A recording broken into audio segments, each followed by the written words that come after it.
This program features live coverage of an African safari and may include animal kills and carcasses. Viewer discretion is advised.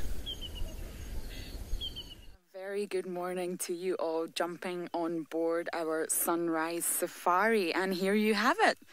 There is your fantastic sunrise.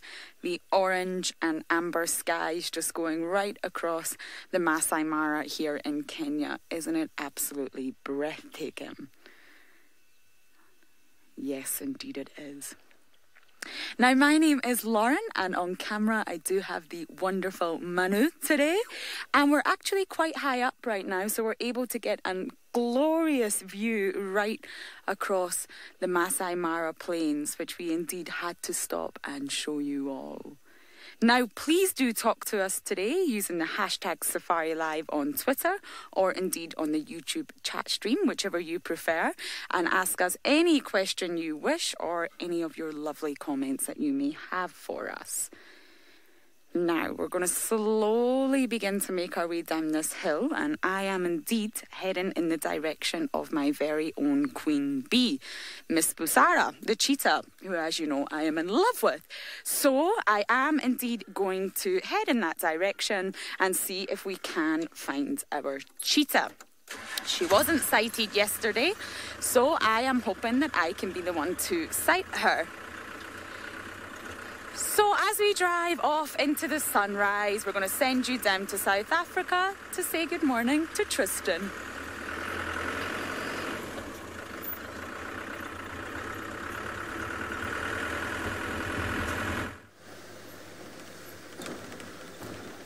Right, well, good morning everybody, and welcome to a much darker, much dingier Djuma. It's just rained, but the good news is that the storm has kind of cleared. Well, it looks like it's cleared, and we're starting to get a bit of a break in the clouds, and so hopefully we should get a nice sunrise a little bit later. Now, as Lauren mentioned, my name's Tristan. On camera, I've got Sebastian this morning, and it is very, very, very nice to have you all along for the ride. Hopefully it's going to be a productive morning. We're going to certainly scratch around and see what we can find. We're just going past Treehouse Dam quickly, just in the case that Hukamuri maybe came this way. It doesn't look like it though. I can't see any sign of his tracks. It obviously did rain, and so a lot of the tracks have been washed away. But we're going to just check here, and then from there we're going to head straight eastwards and cut north up Cheetah Cut Line towards Buffelshoek Dam and just double check on Tingana, because Deirdre and Seb left Tingana going down into the Mulwati. So generally from there you should go sort of Nyala Road and then maybe up towards sort of Gwari Pan or Buffelshoek Dam, somewhere in that direction. We didn't hear any sort of sounds of him calling this morning or anything like that. So I would suspect that he's maybe gone in that direction. So that's the kind of plan for the morning. Hopefully we will be successful at some point. There's been a few trucks for Ellie's around, and well, after the rain often things are bright and beautiful, and so hopefully we should be able to find some interesting things this morning. Of course, it won't only be me, so hopefully Lauren will have a good time up in the Mara. I mean, the Mara always delivers. It's always got something going on in the Mara. And then Deirdre will be out on walk this morning as well, when it gets a little bit lighter, obviously a bit dark now for anybody to be out on foot. Yes, hello whistling ducks, I hear you. Where are you though? No sign of our whistling ducks as yet. We'll look around for them. I did hear them calling, so they must be here somewhere. I might have disturbed them and they might have sort of flown off at some point. But we'll have a look now when we get to the dam wall. Maybe we can spot them somewhere on the water's edge. They like to be quite close to water. Right.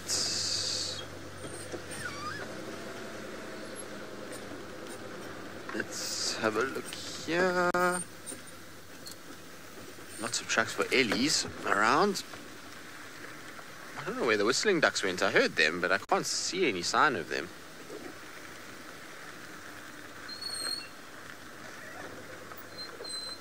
They must have flown away.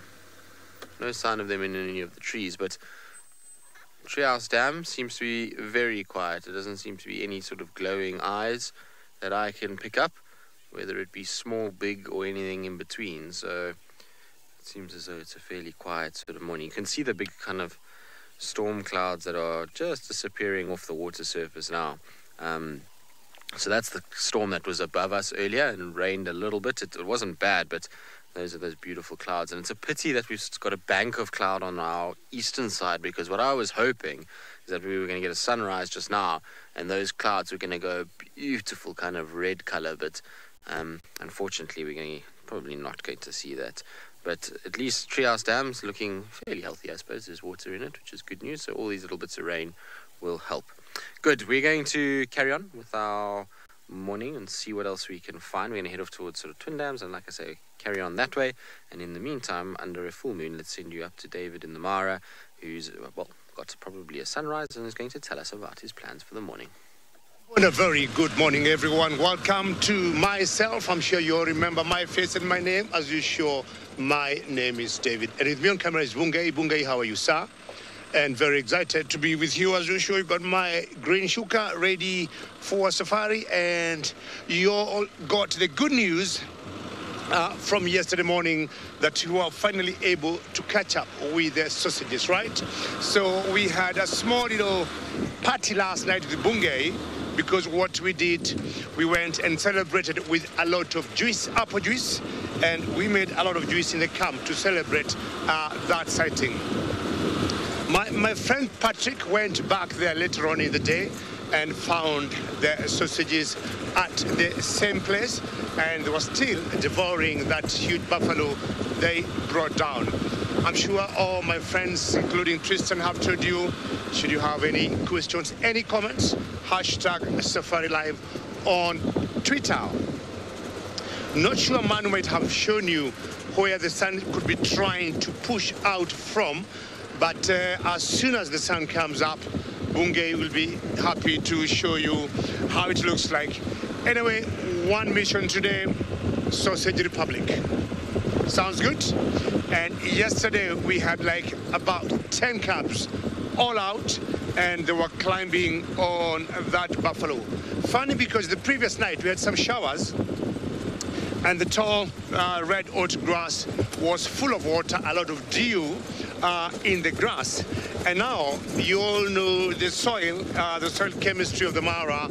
We have lots of black cotton soil.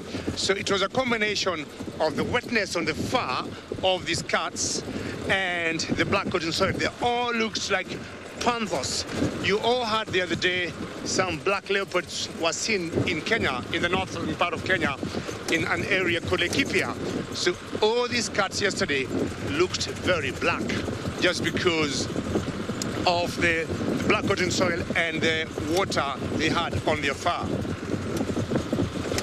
So that buffalo, I'm sure, will take them for the next 3 days. So I'm so guaranteed we'll still get them where they were.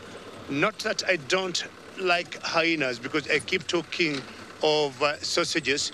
We've got one member here of a hyena, not sure where she could be going to, but I want to believe she could be going back to the den, because we're very close to a particular clan of hyenas that we call the Olorolo clan. So she's definitely heading that direction. I know where that den is, and that's what Bungay is showing you, that spotted hyena. And Lauren of late has been loving hyenas, and maybe she'll become another Jamie, maybe in the next few months. Not sure it's hyenas with the girls. I haven't seen any one particular guide in terms of a boy falling in love with hyenas. Not myself, not Tristan, not Steve, not James Henry. I do not know why, but hopefully we'll have also one man loving, or one gentleman loving the hyenas. The spotted hyena, in the direction she's going to, there's a den there. And my bet is she's a member of the Olorolo clan. It's not very big clan like the Wafus or the North clan, but I would say 30-ish or so members. Yeah, that could be about the number of that clan of hyenas there. All right, she's just walking on the road now, and you can see the tall red oat grass, how tall it has gotten now, which will need to wait until the wildebeest will come and start bringing it down. All right, I think best thing for me to do is to get to my mission on the road and get to the sausage lions. Hopefully they'll still be at the same spot we saw them yesterday with Bungay.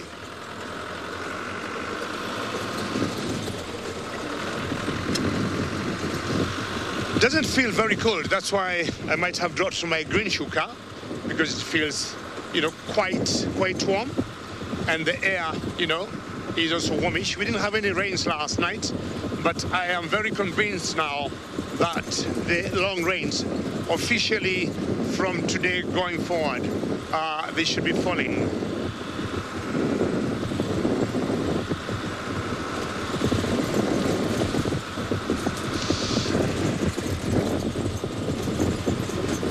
Not sure, Mary, you told me to link away to someone. So I'll first now take you back to Lauren for some time before we get to our destination.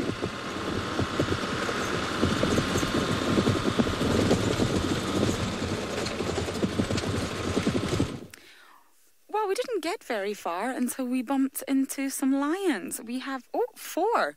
My goodness, I didn't realize there was 4. I thought there was 3. We have 1, 2, 3, 4 lions just strolling up the road in front of us. We have a male, a very young male, and what I saw, obviously I didn't see that last one, is 3 females. Now, I haven't had a good look at them yet, so I'm always hesitant to say, but just due to the area that we are in, it is most likely the olololololololos. But genuinely just arrived upon them. So what we're going to do is just let them settle, because they're obviously walking somewhere, and they were indeed just at the side of the road. There was absolutely no effort involved in finding these lions. They were just hanging out at the side of the road. So we're going to let them see where they're going to go, and then try and get a little bit of a closer look at them to see who they are. And I do wonder what they are up to. But this is the territory of the Olololos, so it is most likely them. But once again, I've only had a look at them from behind. Where are you going?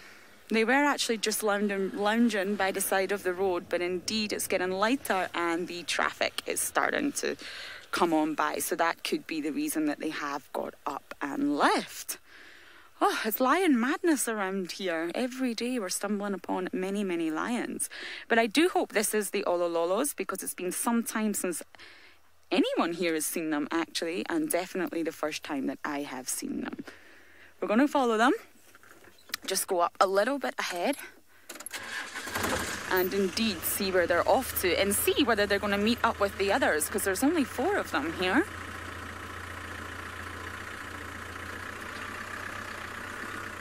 They may be going to rest under that tree up ahead, so fingers crossed. The male was absolutely stunning, piercing green eyes. David is saying they're looking kind of scrawny. Yes, indeed, they are not fat lions this morning, are they? And that could potentially mean that they didn't make a kill last night, which indeed means they could be hungry. So they may indeed be worth staying to, because they could potentially make a kill today. Now, just over to my right, there's normally a huge herd of buffalo. And when I say huge, I mean hundreds, numbers of hundreds, normally just situated over to the right. Now, we've not been that far yet, so I've not seen if they're there. But indeed, if these lions are hungry, then today could be the day for them. Come on, lions. Going under that tree would be ideal for me. But yes, David, you're right. They do look really scrawny. There's a question from someone. I didn't catch the name. Has anyone seen butternut's cubs? Yes, we did. Patrick did indeed see butternut's cubs. He's trying very, very hard to actually follow the albinos at the minute. But indeed, they do keep managing to evade us. Let's just stop and see where these beautiful lions are going to go. I think they're going for that tree. That's my best guess. So Patrick did indeed see the cub, but I think it's maybe been 2 weeks possibly, or just approaching the 2-week mark since we have actually seen that little cub. So no update since then, I'm afraid, but I do know that Pat is trying really, really hard on his drives to catch up with the albinos. I've naturally gravitated towards cheetahs and hyenas, and Pat has naturally gravitated to these magnificent animals that we have in front of us, the lions. So I am just going to stay with them for a little while and try and figure out where indeed they are going to. We're going to show you our sunrise, but I believe there's someone that wants to show you his. Well, that's very true. I have seen Lauren Gar falling in love with cheetahs and leopards and now hyenas. I'm yet to spot an animal for you, ladies and gentlemen, and I thought because my side had been a bit dry, why don't I show you that magnificent sunrise as it's just pushing up from the eastern horizon. A sunrise in Africa, a sunset in Africa, there's nothing to compare with that. The times when I don't see any game and I see sunrises or sunset, I'm like, wow, my day is done. To your left of the screen, that's a torchwood tree. Very iconic trees of the Mara Triangle. And the sun. Thank you very much, Mary. You say lovely, lovely. And maybe I might request all of you, ladies and gentlemen, if you can, just tweet to me on that sunrise. And as usual, hashtag SafariLive. Mary, thank you for saying lovely. And to me, I'm saying this is just magnificent. We'll wait a couple of seconds until it pushes up all the way. And between the sunrise and that tree, you can see some hot air balloon just grazing. Trish, you say glorious. Many thanks, Trish. It's truly glorious. And this, I think, will give us a glorious day too with the sausages. And you can see the balloon drifting. I'm trying to imagine what view those ballooners have up there. Actually, there are two balloons. There's one closer to the screen and one further back there. Or maybe even there could be three hot air balloons there.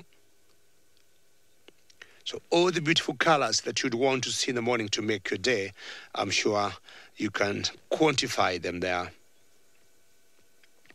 Mine is just to thank that sunrise. The times it's very dismal when it comes out.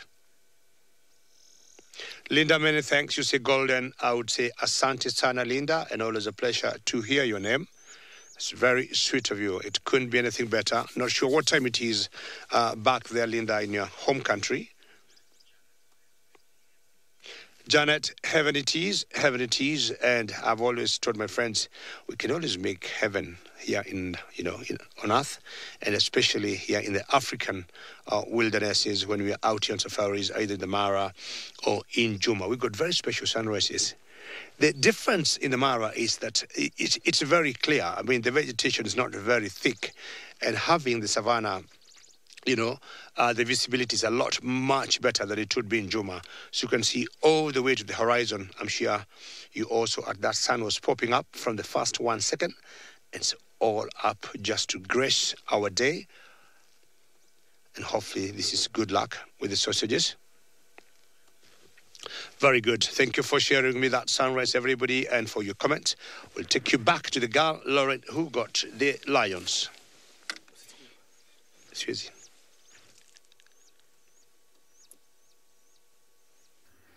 Oh, I do wish David all the best of luck for those sausages. He really loves the sausages and is indeed the sausage king.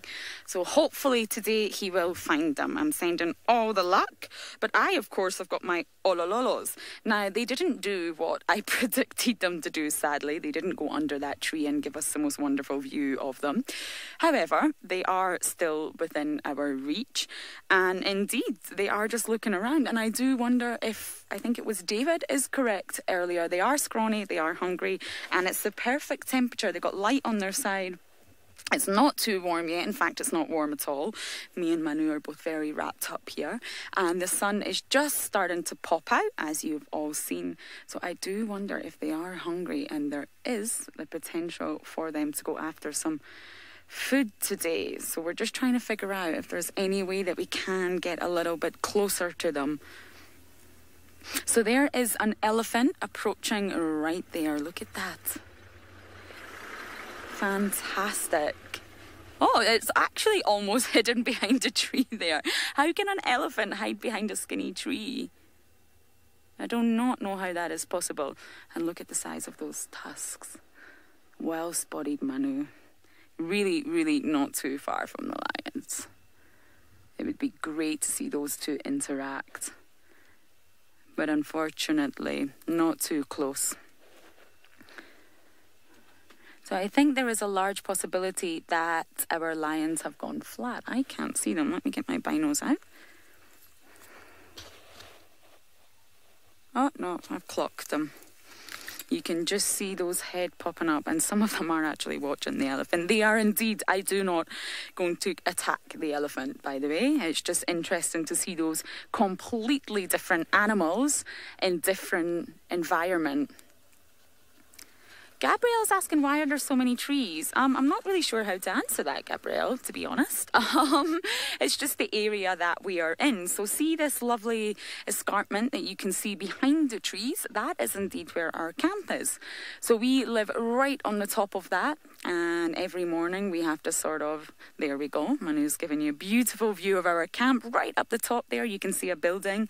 That is indeed our studio. So we sort of climb up and down that hill on a daily basis. So we've just came to the bottom of the escarpment. And of course, there is indeed a huge line of trees that run all along here.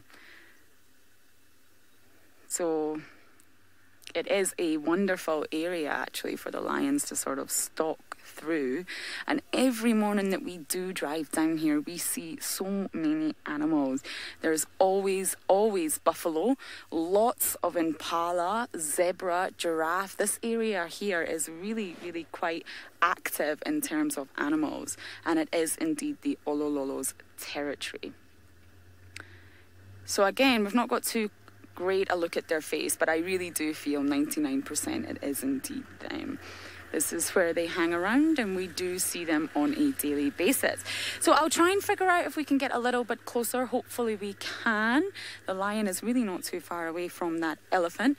However, while I figure all this out, let's send you down to Tristan.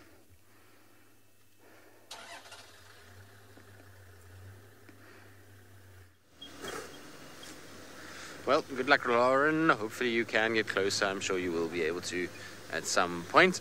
Now, our morning so far, we haven't seen anything yet. We did find tracks for Tingana going north in the Mulwati and then cutting eastwards.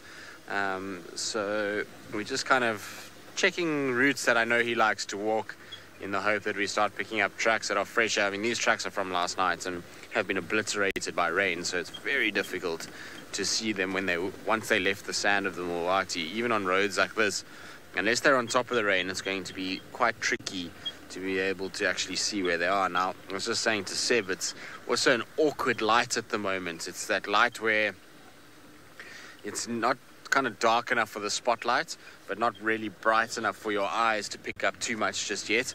So it's kind of tricky to see things, and you'll be surprised how well things like lion and leopards really camouflage and disappear in light like this. Their coats, for some reason, just blend in that much better, and it's actually really tricky. I mean, not even them, actually. If you think of a lot of different animals, even things like impalas and the likes, it's so tricky to see them in light like this. You got to just hope that they're moving or kind of sitting on something where they're a little bit more exposed. But if they're in the grass, it's quite easy to kind of drive past them. So it's why we're just taking it very slow this morning and just ambling along in the hope that we'll get lucky. Diana, when was the last time we heard Tingana saw? Well, Seb and Deirdre heard him saw last night. So he is still sawing, but it's just... hello, Scrub here. Sorry. No, don't disappear on me. It's gone, Seb. Oh, no, there it is. It's just kind of in amongst the teak that is there. So round leaf teak that we've got there. You can see there is our little scrub here that is there. So, I mean, he was heard sawing last night. I don't know how much he sawed after they kind of had him. And his sawing, I think, was in a response to the fact that he was seen with their alarm calling at him when he sawed. The impalas. The alarm called before he sawed. Okay, so the alarm called just before. So often that's the case, is when a leopard gets sawed at, particularly alarm called at, particularly males, they'll saw in response to that. So I didn't personally hear him last night after that, but I did have a fan going to keep the mosquitoes away, and so tricky to hear over that, particularly because my fan squeaks about as much as Rusty does at the moment, and so you can't hear anything. But I didn't hear him. I don't know if anyone on the dam cam heard any sawing. So he is sawing, but it's just not as frequently as what we knew before. And he doesn't seem to be doing his same kind of routes that he used to in terms of going up like twin dams and things like that. He seems to kind of be sticking more to the east. And I suppose at the moment there's so much water spread around, he actually doesn't really need to go towards the main dams. Anyway, we're going to keep going. We're going to keep seeing if we can try and find the Duke. In the meantime, though, let's send you across to Deirdre so she can say good morning and tell us what her plans are for her bushwalk.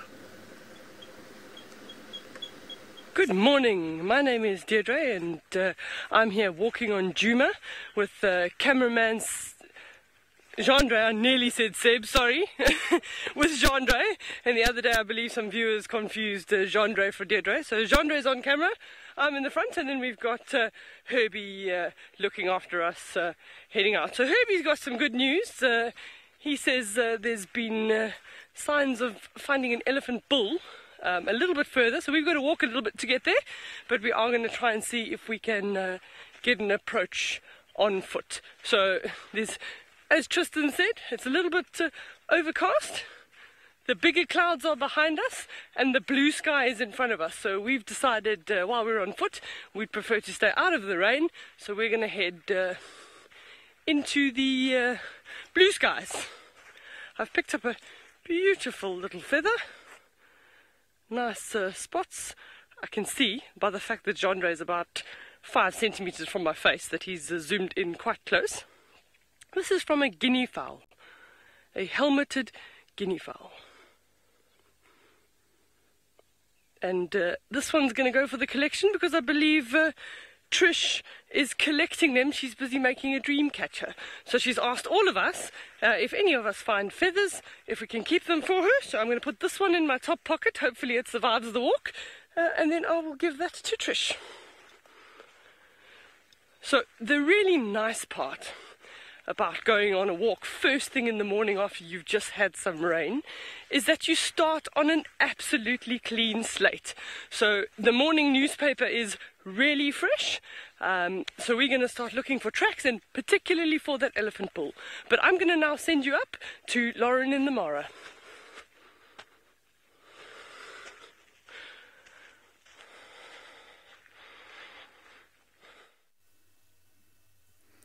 Dream catchers are one of my favourite things in the world. I rarely travel without one. Can you all please inform Trishala that she has to make one for me? I need all of you to help me there so that she actually does make me one and I can get it when I go back to Djuma. Now, we've just been watching this Ellie very carefully, and he is sauntering quite jauntily right in the direction of the lions. The lions, of course, have gone flat, as they do, but this elephant is walking right towards them, and I'm just very intrigued to see what kind of standoff would happen, if any. Elephants are famous for absolutely detesting lions and reacting quite badly to their presence. So I do wonder, indeed, if the elephant knows they are there. And Mina Moo was asking, how many are there in the Olololo Pride? Well, indeed, the information that we have, there is 4 females, adults, of course, and there is actually 13 sub-adults. So that in total makes 17. And amongst the sub-adults, there is 9 males and 4 females. Now, there is believed to be 3 cubs, so that totals up to 20. I'm very good at mathematics. So the number that we have is, of course, 20 for the Olololo Pride. However, they are in a really tricky area. We're not quite able to off-road to access them. So it's not always that we do see the Olololos. But of course, seeing them today is wonderful. And we did indeed see 3 females and what looked like a very young sub-adult male. So that's what we've sighted this morning. But of course, there could be more there in amongst the grass that we haven't seen. Now, as I mentioned earlier, this is very much their territory. And of course, neighbouring them, we do have the marsh breakaways, the river pride, this way. And then a little bit more south is the Owinos. So that's sort of the neighbouring territories to the Olololos that we have here. So hopefully that answers your question, Mina Moo. D. Lionheart, good to hear from you. He's asking, is the elephant limping? I have to say, I didn't pick up on that. But let's just keep looking. I saw the elephant sort of skipping earlier, but I didn't pick up on a limp. But indeed, you could be correct. But literally, I cannot tell you how close this elephant is to those flat lions right now. I would love to see some sort of interaction. As you all know, I love to see interspecies interactions to see exactly how they react when they come across one another. And of course, the lionheart, the elephant, is indeed not moving. So just when we want to take a closer look and see if there's a limp, he's not moving. Now, he was feeding quite happily, and we did see him skip. Well, that's what it looked like from where I am, in the direction of the lions. But it seems to have stopped. But from his body language, there's nothing right now to gauge any sort of aggressive or upset behaviour. Now, Giraffe Girl's asking a question I'm not sure I'm going to be able to answer. When was the last time we saw the Olololo cubs?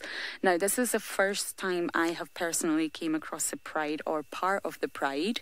And I know that Pat has had a lot of luck with the Olololos. I'm not entirely sure if he saw the cubs or not.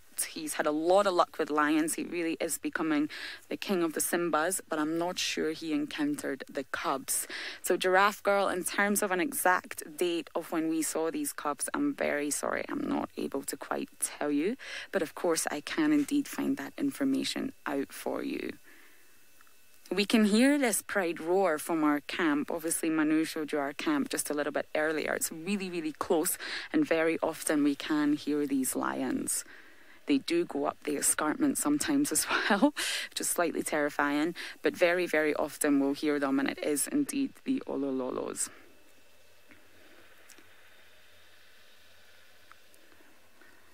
Eric's mum's asking, can the elephant smell the lions? And I indeed would have thought it would be able to smell the lions. Of course, they do have a good sense of smell, with many, many other senses which are very keen as well, including their hearing. So I would have thought by now, with the close proximity that these two animals are to one another, that this elephant would have indeed smelled the lions. If not seen them, because they haven't got the greatest eyesight, I would have thought they would have smelled the lions. But for some reason, I don't see any behaviour in this elephant here at all that would suggest uncomfortable or aggressive or any sort of behaviour other than quite happily feeding. Now, when an elephant does become uncomfortable with a situation, you really can read it. You look at the body language, the posture, the ears, and even the tail. And you can see the ears are flapping quite happily here. So it's obviously just doing that to sort of, cool down, and the sun is really starting to come up now. And it does appear to be feeding. So I can't observe any behaviour here that would say that this elephant is aware of the lions. I'm just going to look through my binos, but from where I am, the two animals are very, very close.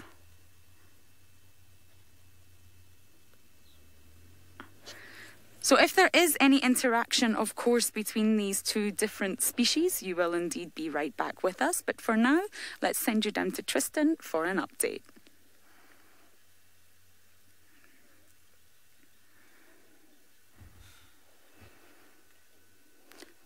It'll be interesting if there is. Generally, Ellies sniff out lions quite well, and they normally are not too impressed when lions are around, and so I wouldn't be surprised if they do eventually find them and give them a little bit of a chase. It's funny how elephants, they don't like lions, and leopard they're not really too worried about, but lions they really don't like, but the ones that they hate the most is wild dogs. And I always wonder why, because a wild dog theoretically is far less of a threat than even a leopard or lions to them.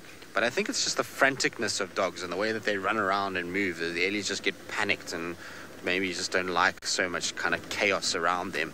And that's why you see there's so much movement from elephants when dogs are around, that elephants get so kind of bent out of shape about it. But it's interesting. I would have thought they would have been far more kind of upset about lions and leopard than they would about wild dogs, but doesn't seem to be the case. Anyway, it would be nice if we had any of those things to show all of you, because so far we have seen nothing Not an elephant, not a wild dog, not a lion, nor a leopard. That's for sure. And so we're just checking Gwari Pan quickly, because we know when Tingana does his little territorial patrols, he's been coming up this way quite a bit, and he likes to come towards this pan. But you can see what's interesting is that even though we should be at the end of summer, we should be, well, not the end of summer, but we kind of approaching the end of summer, we should have very full pans, and you can see that that one is starting to dry out quite quickly now, which is quite interesting. Good. Now, I believe David has got a feathered friend, and so before it flies away, let's rather send you up to that side of the world. Apparently not. We're not going to be going to David anymore, and so now we're still with us. But like I say, you can see it's quite dry here, which is interesting. It's also, I suppose, there's been a lot of pressure on these small wallows in that it's been hot in the last few days. Let's just go a bit forward, Seb. Often these leopards like to lie in this little thicket here. It's been quite hot the last few days, which means there's a lot of pressure on these wallows from elephants and the likes, and so that makes you often see that they get wallowed in, which means water gets pushed out and gets absorbed by the surrounding areas, and also a lot gets drunk and kind of sprayed and coated on them, and so that's why you end up with very little. Now Seb and I are just looking in all the little nooks and crannies that a leopard can often use. You can hear the rattling testiculars are not impressed that I've come around this morning to say hello to all of them. No leopard that I can see, Seb. So let's turn around. We're going to take a different road to Buffelshoek Dam. Take the top road rather than this one.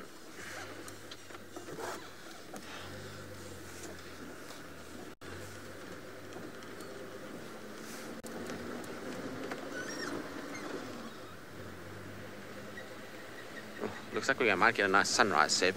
Might be actually quite nice from Buffelshoek Dam. Funny enough. Good. Now it sounds like whatever gremlins they were with David have been sorted out. So we're now going to send you up to him, and I think the bird is still there with him.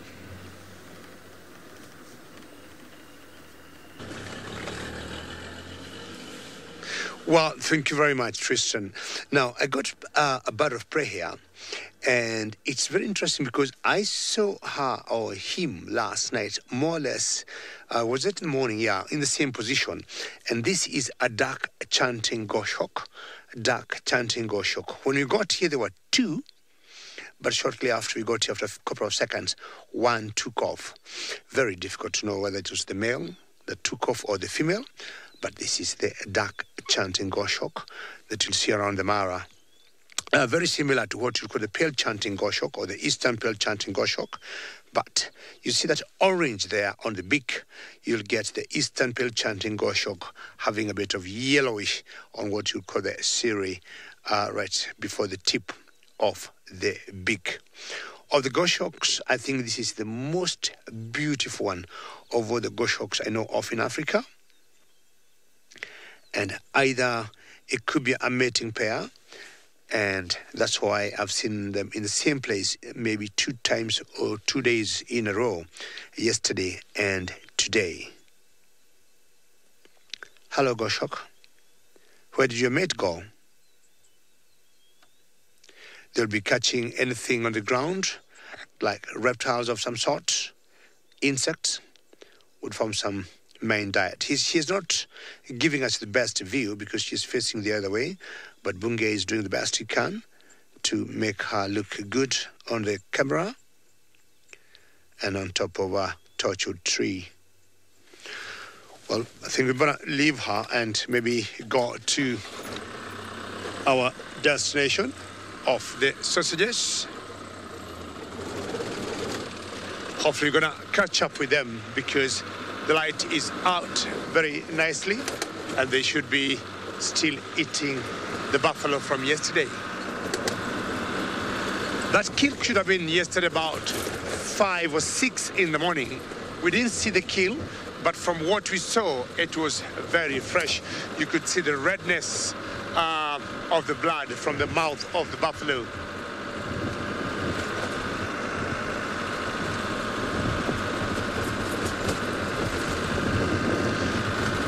Lots of elephants this time around. What you have been seeing since the last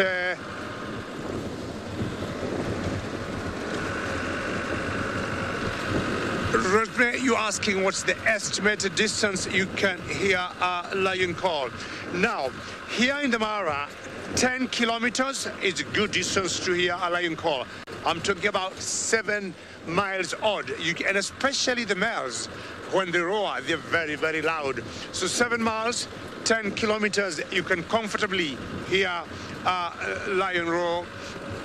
And try to imagine if that's 7 miles, you can hear it, and you happen to be very close to it when it roars. I mean, it can be very scary. Way back, I had a friend of mine near the village I come from, and he was using a bus to get to another village, but by the time he got to the bus stop, the bus had already passed, and he decided to walk about 35 miles, 35.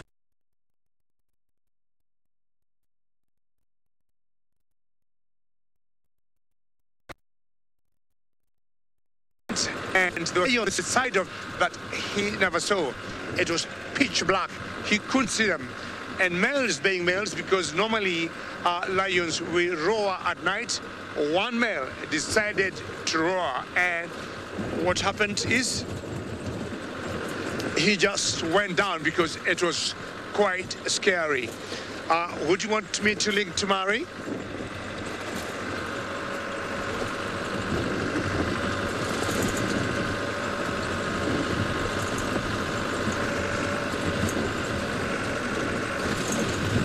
Very good. We'll take you down to South Africa, to Deirdre, to get an update from her.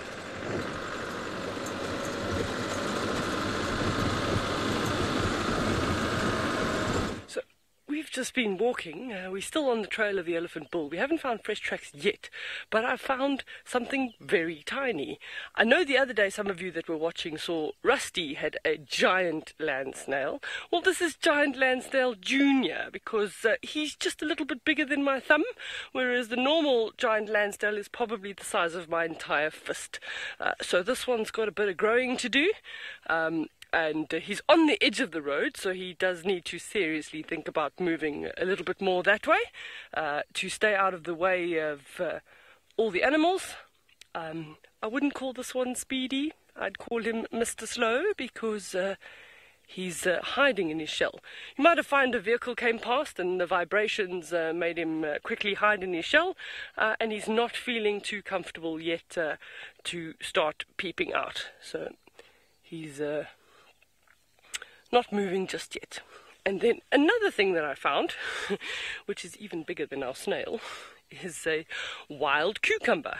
This is was also in the middle of the road, and it's a creeper, so not ripe yet. They generally tend to go a bit more yellow, and then they're ready to be eaten. So somebody probably, like an elephant, yanked it off the bush, and it wasn't really edible, so they just discarded it. So unfortunately for this little cucumber, he's been displaced maybe a little bit before he was ready, but when he dries out, there's the possibility of the seed distribution. Linda has commented that we should call him a mini giant land snail. I absolutely agree with you. It's a very interesting size comparison there. So and then you compare him to me, it must be terribly frightening to be that small out here. So we're going to try and carry on following up on that elephant. So we're going to go from small to exceptionally large. So stay with us. So I believe it's Crafty is asking, do the snails shed their shells? No, not at all.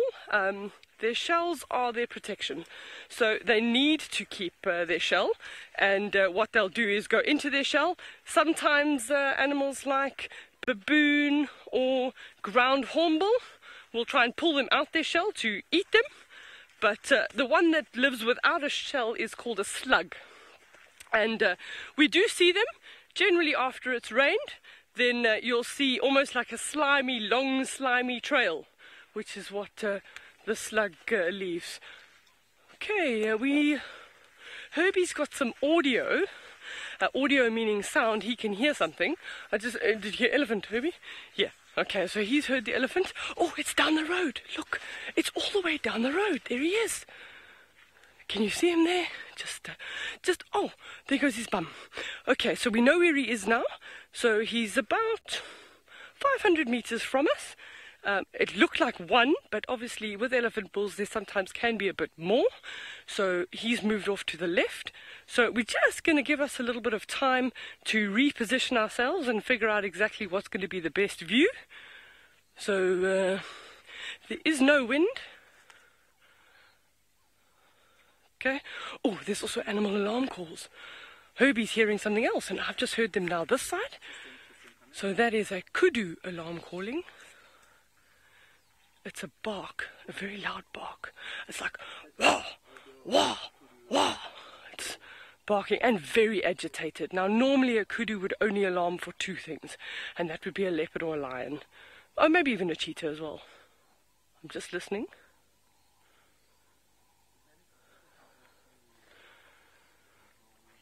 Folks, we're faced with a decision.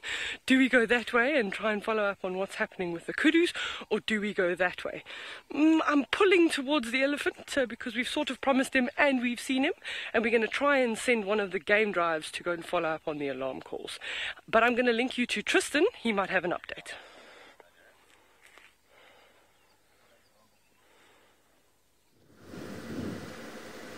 Well, sounds like lots happening on Deirdre's side of the world. I'm jealous because I have not seen any of those things or heard anything. But if there's some kudu shouting on that side, maybe it's Hukumuri or Shadulu that is around. And so we're going to probably head into the area and go and give Herbie and Deirdre a hand. Herbie just called me now and told me that he had some alarm calls on that side of the reserve. So we're going to probably try and move a little quicker and try and get that side and try, like I say, give them a bit of a hand as we go about it. I wouldn't be surprised if it is the hook.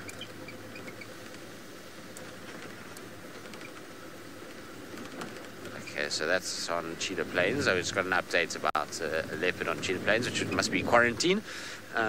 Moving around, if it's 3 in a row pan, it's his kind of terrain and his area that he likes to move around.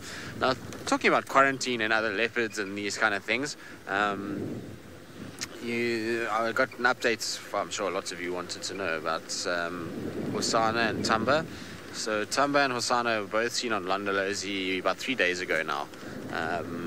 So Hosana in the southwest of an area called Marthley, which is up against the sort of Sand River and on the boundary of Singita, so quite far, to be honest with you. It's not close at all.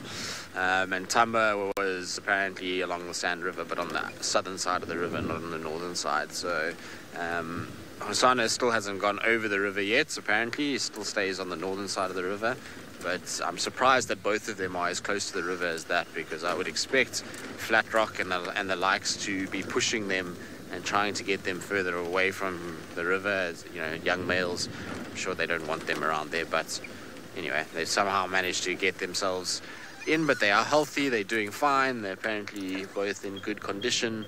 So good news in that they're healthy, but bad news is that they are nowhere near us, and it doesn't look like they're coming back anytime soon at this rate. So not ideal in that regard, but let's hold out hope. You never know. Maybe one of them decides to turn and come back again to this area over the winter months, like Hosana did last year. He went on his little escapade southwards and then ended up coming back. But I think the longer they stay away, obviously the less likelihood they're going to come back this way. And I mean, Tamba hasn't come back at all since he first kind of went down. So the chances of him moving back into our area is probably quite slim. Unless, of course, they get chased by a bigger male and pushes them up this way. But then they've got to cross back through Hukumuri's territory to get to where we are once again. So it'll be a bit tricky. But at least there's an update on them, which is good. So for those of you that have been asking about Hosana, and probably some of you even about Tamba, both boys are fine at this stage. seems as though they've been entertaining people down there as well with lots of very cool sightings, as you know, with Hosana, how he is, and Tamba even to a degree as well.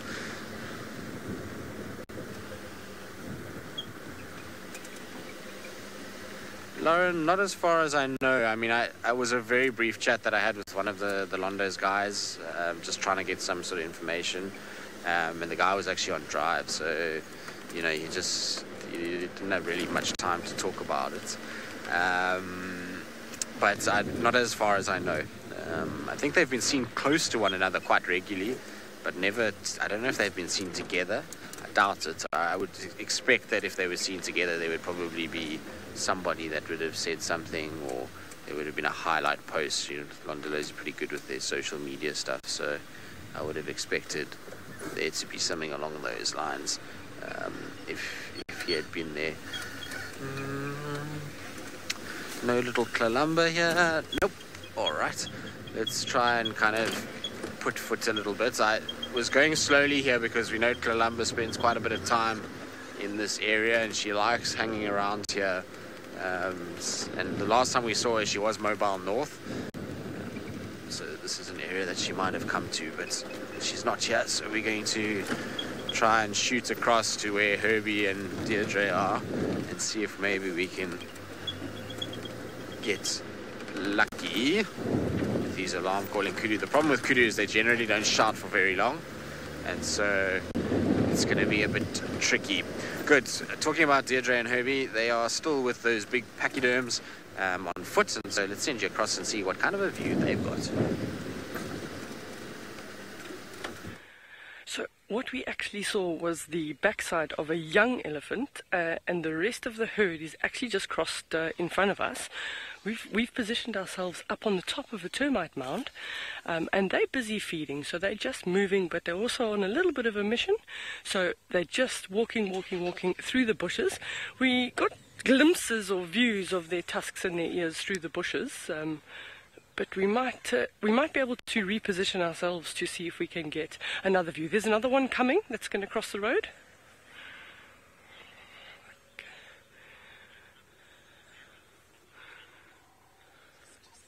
So we have seen a few more. We're just waiting for them to come. It's a bit difficult. We're just waiting for a gap in the bushes. There's one or two more still coming. So just sit with us. We can hear ground hornbills calling in the background. It's actually quite a large herd. It looks like it might even be maybe two herds, one following the other. And sometimes with herds this large, there is actually also an elephant bull that's actually visiting.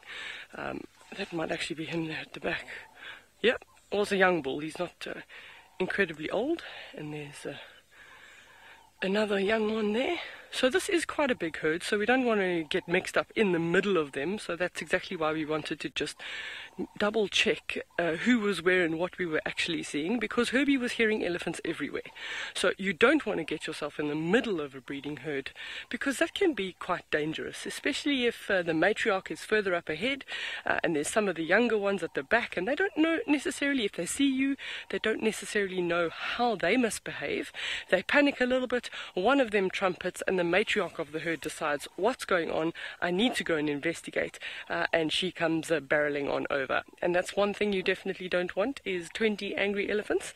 As big as this termite mound is, yeah, we're only about 2 meters off the ground, so I'd prefer to stay up here and just have them in the distance.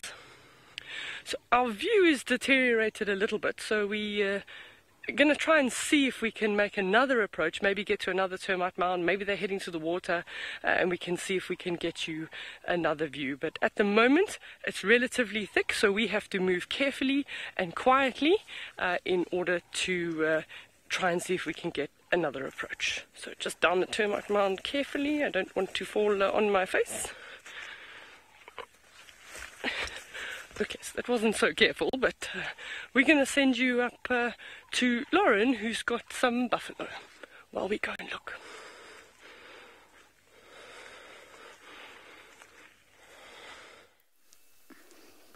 Well, we didn't get anywhere. We are absolutely surrounded, front, back, left, right, with the huge herd of buffalo that I was literally just referring to. And we've actually spotted some pregnant ones, some really, really, really young ones, males, females. It's a complete mixed herd. This one, there you go, is, I believe she is pregnant. She's very, very swollen, very, very fat.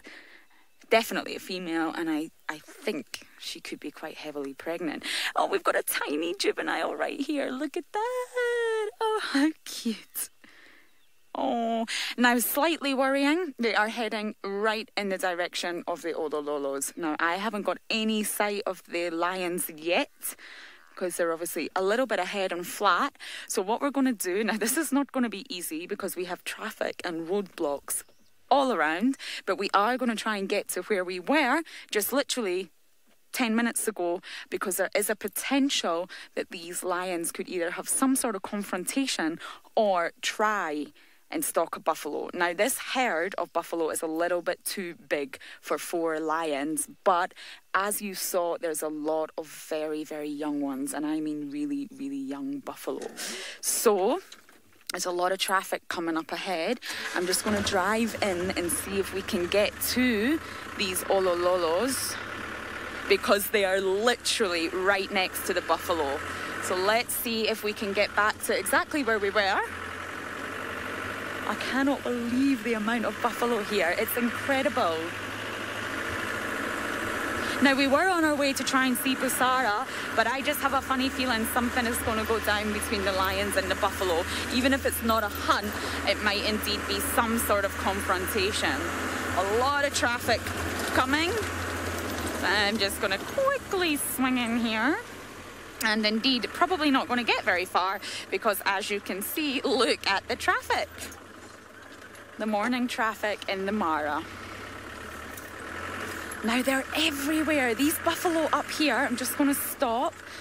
And Manuel, they are running right in the direction of the lions. Right up there.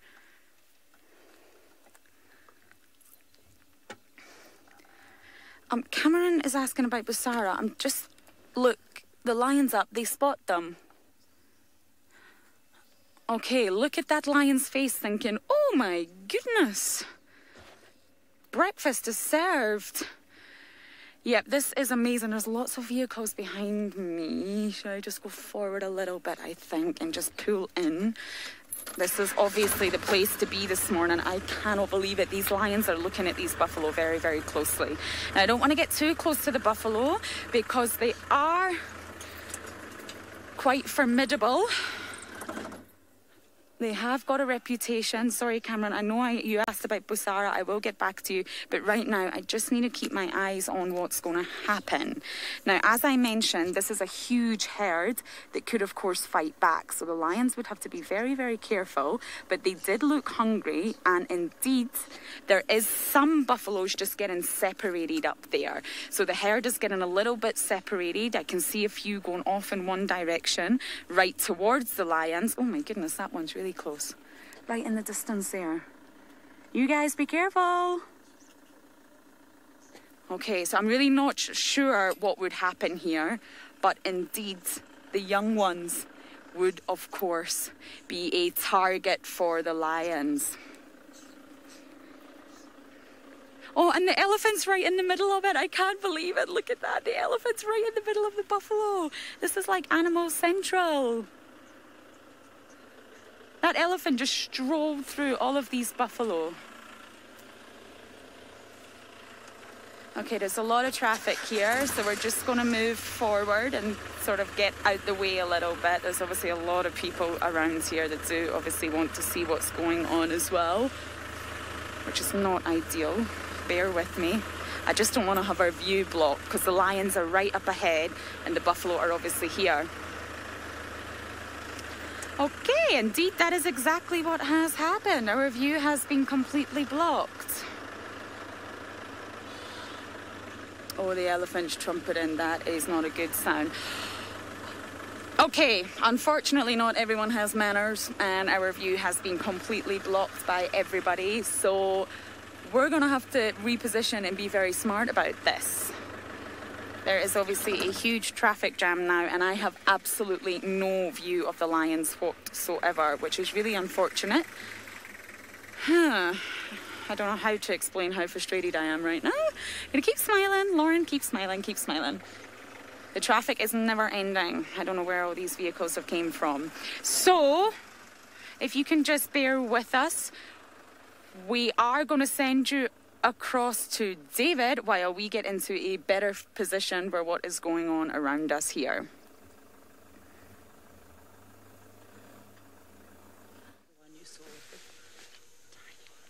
Well, once you lose some nice sighting, Lauren, it's good to come to us because finally I've gotten to the Sausage Republic, and I'm sure you are all very excited, as I am, with Bungay to catch up with my favorite pride of lions, the sausage tree.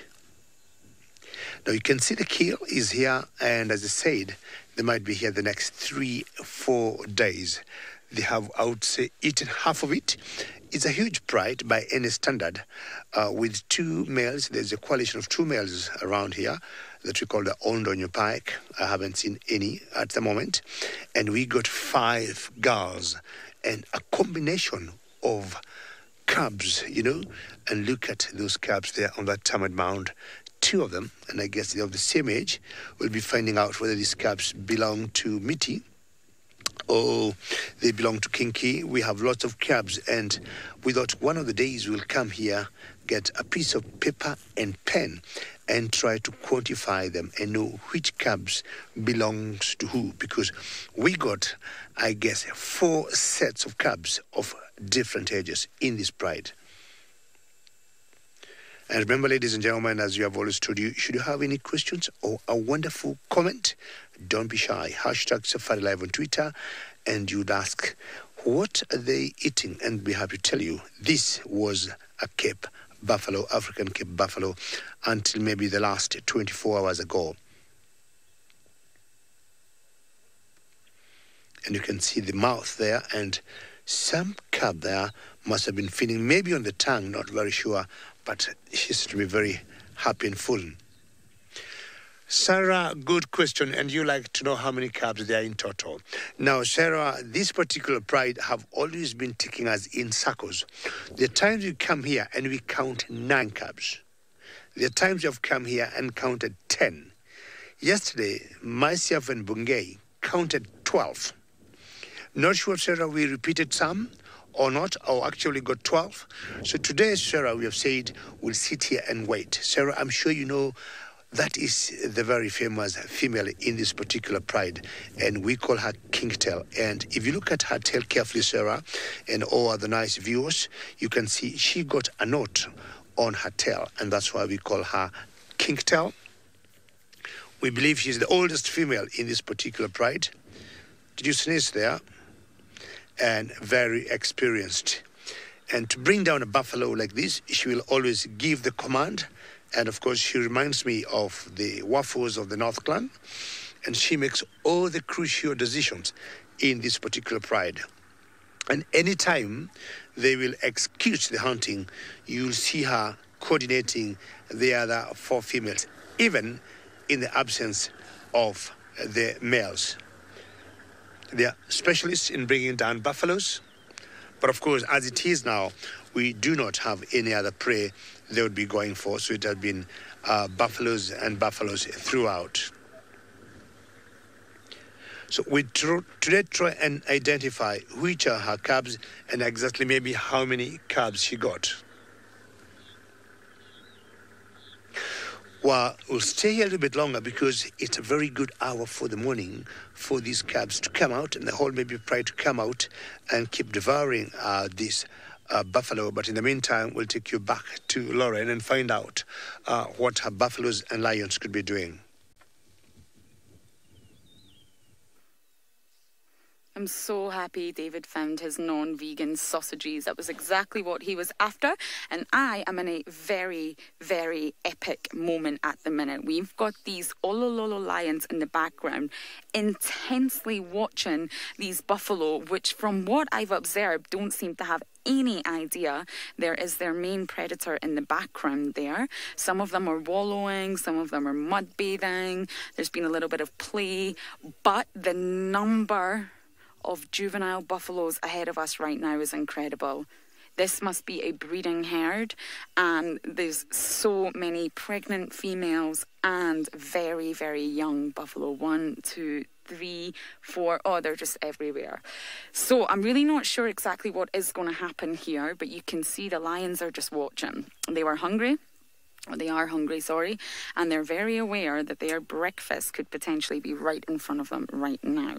So we managed to reposition. My mother always told me manners cost nothing, but let's not go there. We shall hold our tongues, and I really, really don't know what these lions are going to do. This is a perfect opportunity for them, but most likely they've got a great vantage point. They're up a lot higher than the buffalo. The grass is long here. I really don't think it would take much for them to stalk, but they need to play it right. They need to wait till a buffalo has got a little bit more separated, or indeed a juvenile buffalo. That's most likely what they would target, just being a number of 4. Now, from what I can... look at the buffalo are definitely unaware of the lions, let's say that. They're quite happily bathing there, completely undisturbed. Now, I'm just going to direct Manu here. Just over in the distance, there is 3 buffalo that are... 4. Yeah, 4 that are sort of beginning to separate themselves and walk in a different direction. So this is a sort of example of the perfect opportunity that the lions would indeed go for. Because if a herd this size all turned and started to chase the lions would have to run. Buffalo are huge, and they're equipped with these massive, powerful weapons on their head. So the lions indeed need to play it completely right if they do want to have breakfast this morning. And it's funny, we were just being asked, are they hungry? And I just explained there's normally buffalo always around here. And of course, the herd is on the move. And they've walked right into the lion's sight. Look at that. Look at this lioness just watching every single buffalo, every single move. This would be an absolute perfect opportunity, but I honestly am not sure if these lions are going to go for it. It's 3 females and 1 sub-adult male from what I could see. Brian is saying the calves need to stay close to their mother, and yes, they do. Now, from what I can see, they're so young that they're literally walking almost attached to the mother. We've got some lovely examples here. Yeah, they're sticking so close to their mother, but still, if the lions were to create panic, mothers can be separated from their calves, which is indeed very sad to think about. But you can see right here in front of us, this little calf is not staying far away from its mother at all. They're very, very young. But the lion stalking and then creating a sort of mad panic frenzy is indeed what could possibly happen. There's just buffalo everywhere now, absolutely everywhere. Now, I only saw 1 lioness eyeing them up. I haven't actually seen the others, but that doesn't mean they're not, of course, peeking through the long grass here and observing everything. Now, in my opinion, this is a perfect opportunity. The temperatures are really not that hot this now. It's still only, let me check the time, 7:30, 7:40, so it's still early in the morning. They are looking hungry, and they're perfect food source has literally just walked onto their plate, shall we say. Literally walked towards them. I think these lions just went off for a rest, and then all of a sudden all these buffalo have appeared.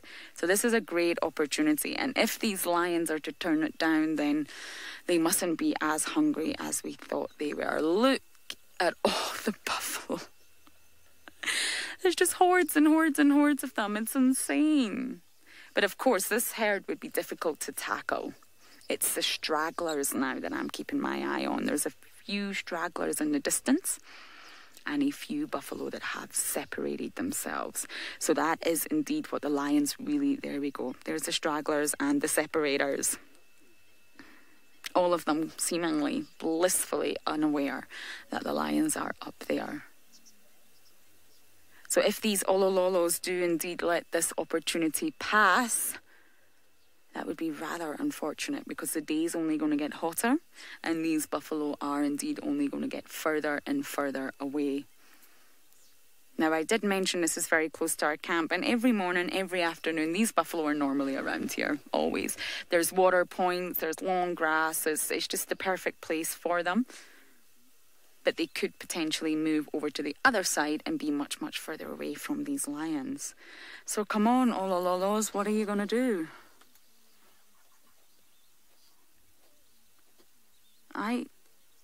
No, I can't see them.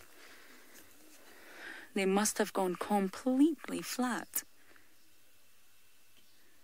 Okay, so of course we're going to keep our eyes on this situation. I'm really not sure what is going to happen, but it's definitely worth us staying here and seeing how it plays out. But of course, Gigi does have lions, so let's go across to him.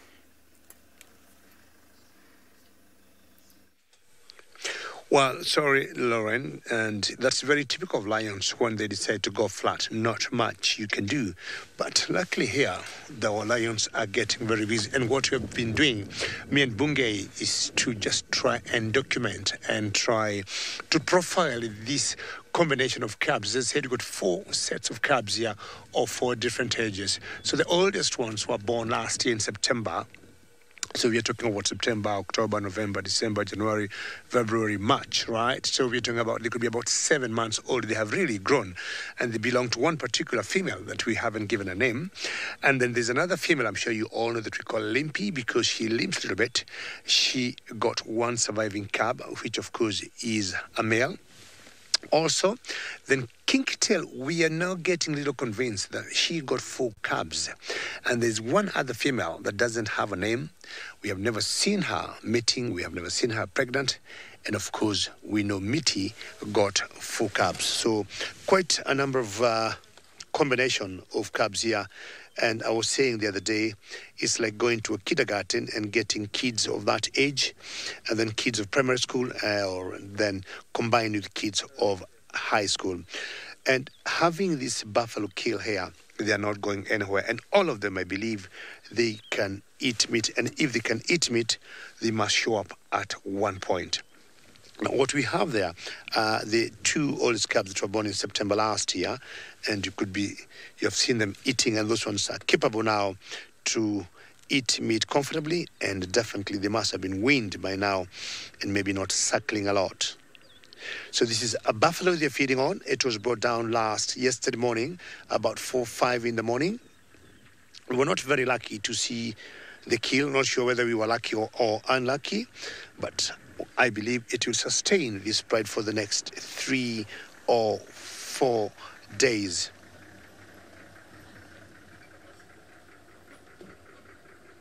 Erica, you are talking about Scarface, and Scarface was seen by Roland, I think, and that must have been about a week ago. So Scarface is alive, Erica, and he is doing very well. So Lauren, my friend Lauren, saw Scarface, I would guess, a week ago, shortly before I came back to work, and he is doing perfectly fine. Personally, I have not seen Scarface for quite some time. I've been seeing his brothers, and I'd be happy to see Scarface and find out how he's doing. But he is alive and well. Now, one female there has walked from the termite mound, and if you look behind her, there's some cubs still stuck there. Not sure she wants to go and bed herself or cool herself or get a drink, or she's going for a poo break maybe. And that's very respectful if she's doing that away from the rest. Not sure you had that growl. That's very typical of lions when they do not have table manners when they're feeding and they want to fight for food. So for those of you who could be joining us now, this particular pride is called the sausage tree. And we call them sausage tree. And that you see on your screen there, we call her kinktail. So if you look carefully on her tail, she got a little knot or a bend. And we have always thought maybe she got a bite way back when she was very young, and she never recovered. Don't make you say no one beats the sausages when it comes to buffaloes. You are absolutely correct. I've seen this many times before, that even during the migration I'm talking about when we have wildebeest and zebras in their thousands here in the Mara Triangle, the sausages more often than not have always chosen to go for buffaloes. Either it's the kind of meat they love, or to them they think, it's always easier to bring a buffalo than chase a small thing like a wildebeest.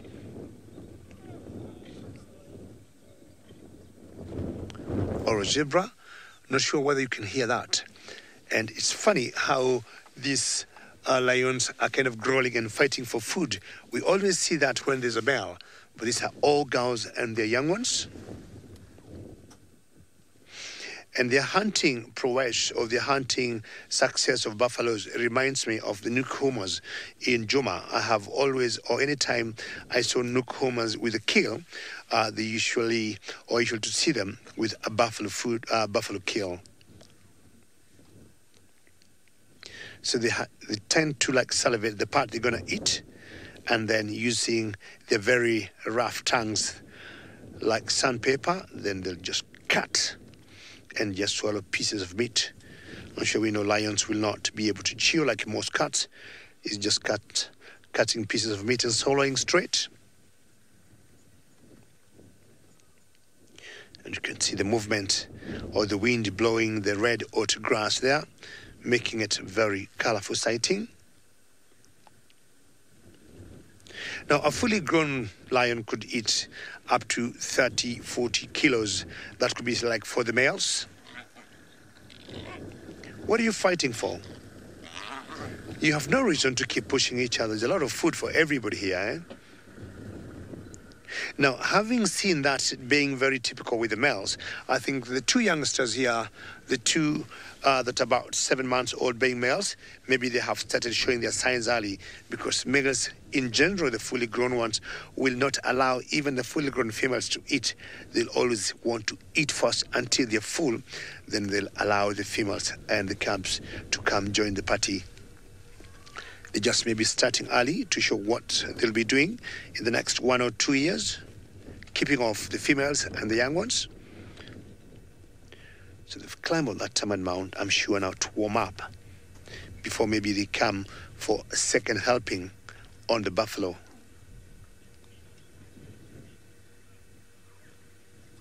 Nina, great comment about stack sausages. That's very true. And we are looking, or personally I've been looking at this pride being a very big competitor of the Olololos. Olololos in general, I think there are about 14, 15 of them in total. Now this one, if you're counting, say, 10 cubs, let's average them to be 10 cubs at the moment. 5 fully grown girls, that makes 15, 2 males, 17. If they make it through to the migration, and I got a feeling they will, this will be the largest spread of lions that I know of in the Mara Triangle. In the Mara Triangle, we got over 10 prides of lions, and this one will be a force to reckon with in the next few months. Well, migration should be coming in the next 3-4 months, and if that comes, it will make it even a lot easier for these cubs to feed. It's always tough to, hunt buffaloes because they are very dangerous animals, and buffaloes have been known to also kill lions, with their horns, especially the males. And since I've been following this particular pride, I haven't seen one major injury on any of the females or even the males as they hunt the buffaloes. The only thing we picked up is the one female that we call Limpy, that, either sprained an ankle or maybe had a little light fracture, but she has since recovered. But once in a while, when you see her walking, you'll see she limps a little bit. So that's the only, I would say, one challenge or one big injury I've seen in this particular pride. Not sure what she was hunting that particular day, but ideally they have survived very well to keep getting hurt by the buffaloes. Well, it's dry and sunny and cool here, but I hear Tristan is fighting some rain in Juma.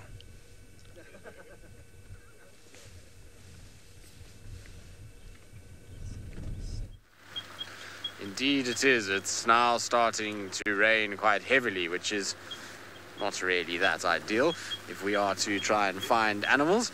It makes life a little bit tricky, to be honest with you. It's not going to make life easy at all, but it really kind of came out of nowhere. It was starting to clear up quite nicely, and there was a bit of kind of clear sky, and then all of a sudden Seb and I noticed this big black cloud when we were trying to get to where Herbie said he had alarm calls. So we did an about turn quickly, grabbed a roof, and probably just in time, because it really is starting to rain quite hard now. So it's going to be an interesting morning, I think, in trying to find things. I think we're going to struggle a little bit, unfortunately. Those alarm calls where they are, while it should be possible to kind of try and find that cat, well, it would have been whatever was causing that alarm call. I think now with the rain, in all likelihood, that animal has probably just gone into a thicket and is lying down. So the chances of actually finding said animal is going to be probably not very good. But let's see, maybe we get lucky. Maybe we find them somewhere around here. Maybe it decides to walk around and do a territorial kind of patrol. But rain cover is kind of malfunctioned slightly and is now just dripping directly on me, which is not ideal. And I've got a slow kind of leak that's taking place in my little rain suit. So in the worst possible place that one can imagine, it's leaking straight down towards my pants, which is a very uncomfortable feeling, I must be honest. Not ideal. I'm being dripped on heavily here on the right side, Seb. It's not ideal. Anyway, slap it again. So that's the nice.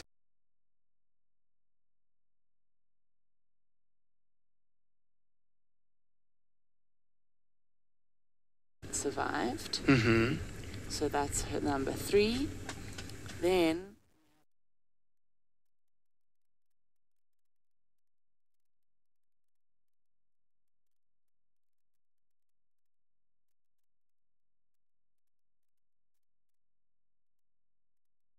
we'll check. If you're not sure if it's meaty, get the camera On the right side, right? Yeah, to zoom into her nose. We are still sitting with our lovely Olololo pride here. Now, they are indeed doing what lions do best and sitting, grooming and basking in the sun.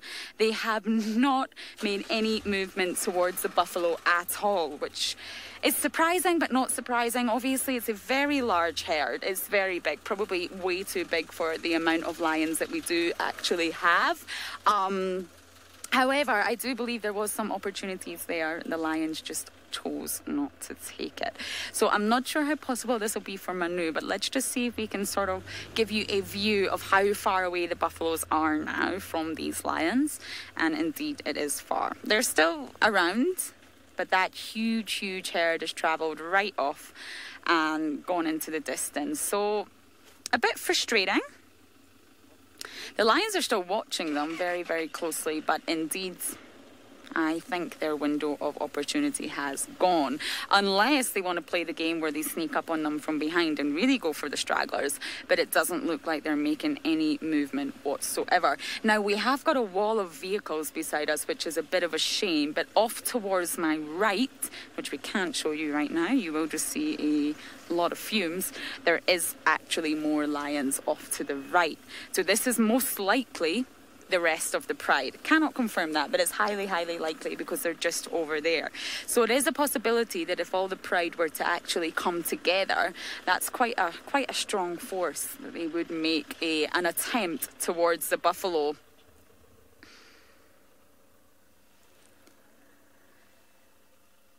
Brendan's asking, are all the sub-adult males still in the pride? And Brendan, this is the first time I've came across them. I think I mentioned this earlier. This is my first encounter with this amazing pride, and they haven't been seen since Pat spotted them. So indeed, I couldn't give you an accurate answer to that. Now, as per January, they definitely were, but obviously I would need to really sit and watch them with the entire pride to be able to say if all the sub-adult males were there or not. So unfortunately, unfortunately, I'm not able to give an accurate answer to that. This is indeed my first encounter with the Olololos, and it's been on my list. The problem with the Olololo territory is that we're not allowed to really off-road. So as you can see, the grass is tall, there's lots of trees. It's quite a tricky area to navigate, and we're actually not allowed to off-road here, which is what makes it a little bit difficult to keep up with these lions. But today's been the perfect day to get a look at them, but unfortunately we're only able to see 4.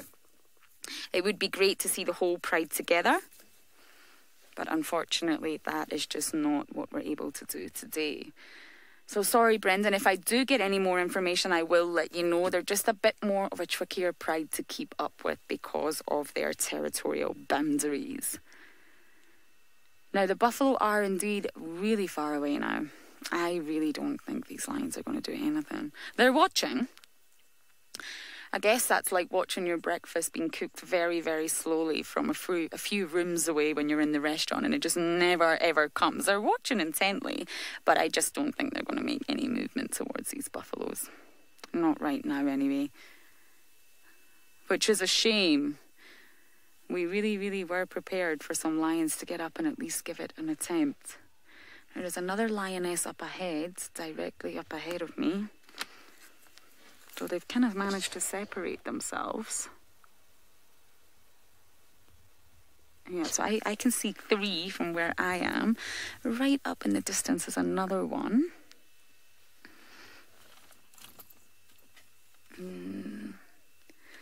Now, yeah, there we go. Just up there is another lioness. So they're really, really not heading in the direction of the buffalo. They've completely changed their plan and, in fact, are heading in the opposite direction.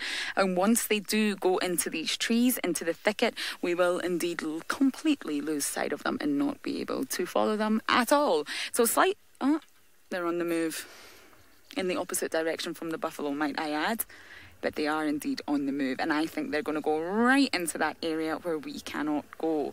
But although it is slightly frustrating, it is indeed fantastic that we've managed to catch up with them, because it has been pending for some time. When we hear them, we try and come look for them, and it's just not possible to catch a glimpse of them at all. So this morning has been definitely lucky in that respect. Alrighty.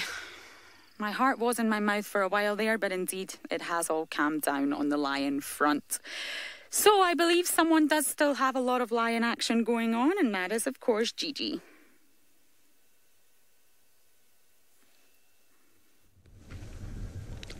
Well, that would indicate, Lauren, then those lions do not want to hunt if they go in the opposite direction. But the sausage tree pride already did the job yesterday, and they have no reason to worry.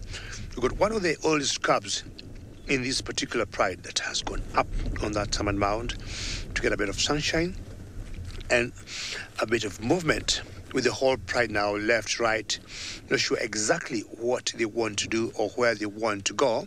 Excuse me. I've been wondering, and I've been asking Bungay, where is the male? When we came here yesterday, the Old Onyo Pike male, there are normally a coalition of 2 males. He was here devouring or feeding on this buffalo, but we haven't seen him this particular morning. But we've got a feeling he is not very far from here. He could be just lying somewhere in the grass. If we come back to the Kilbungay there, you'll see there's only now one youngster feeding, and you can see how he's hanging one of his left foot out there, because he has dug his head right inside the ribcage of this buffalo. And this is very interesting, the way he's trying to dig his head inside there. Well, ladies and gentlemen, you might be wondering where Tristan is gone or what could be happening in South African Juma. We have some major technical issues there, and our engineers are working on it. And as soon as it is sorted, definitely we'll be back there. What's happening there at the moment, we have massive, massive rain. And you know what rains would do in the African wilderness. So as soon as they are up and back in business, we let you know. In the meantime, it's me and Lauren bringing you the best from the Mara Triangle. So most of these cats have eaten to their fill and they have moved aside. But there's this one particular youngster who is like, I still need to get more proteins. I need more proteins to grow. Hello there. You're doing a good job, and that's very courageous of you to be where you are, just feeding when the rest of the lions have left. Must be enjoying this buffalo kill. I would want to believe at this particular age, especially those that are 6-7 months old now, they have been able to learn a few tricks to hunt, and maybe they've been watching their mothers from a distance, either chasing the buffalo. I would imagine yesterday morning, if we were lucky to be here on time, we would also have witnessed this particular kill. Keep eating, you're fine, you're fine. The rest of the members, I'm sure they're watching you, and I'm sure you're all in touch. And for those of you who could be joining us now, we are in the Mara Triangle in Kenya, and this particular pride is called the Sausage Tree, and they're devouring a buffalo that they killed yesterday morning. So it's still very fresh, and I would imagine they'll keep it the next 3-4 days. It's the green season, or rather the dry time now here for the lions in general in the Mara, and especially in the area we are in of the Mara Triangle. So most of the prides will be depending on the buffaloes. Eric, you asking whether there are any hyenas in sight? Not really. I'll tell you something. This particular territory we are in got very few hyenas. The closest clan of hyenas here is called the happy zebra.